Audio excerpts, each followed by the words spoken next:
এই যে আমরা ছোটোবেলায় যেভাবে পিকনিক করতাম, তো আমরা এখন এই যে রান্না করতেছি। কোয়েল পাখির ডিম দিয়েছি, ছোট চুলায় রান্না করতেছি পায়লা দিয়া। এই যে খিচুড়ি, ও মা কী সুন্দর ঘেরান আইতে আছে। এই যে কোয়েল পাখির ডিম দিয়েছি, যেহেতু ছোটো পাতির একটু খিচুড়ি রান্না করতেছি ছোটোবেলায় যেভাবে পোলার চাল সবজি টবজি দিয়ে এই যে রান্না করতেছি, অনেক সুন্দর।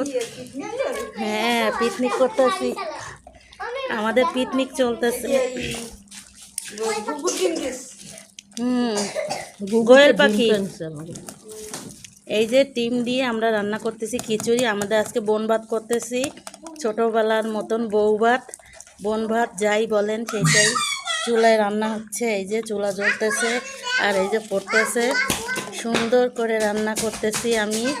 তো ভালো লাগতেছে চুলায় রান্না করা, স্বাদই আলাদা। তো একটু লাড়া দেই, চুলা জালটা ঠেলা দিই, ওই বড় করে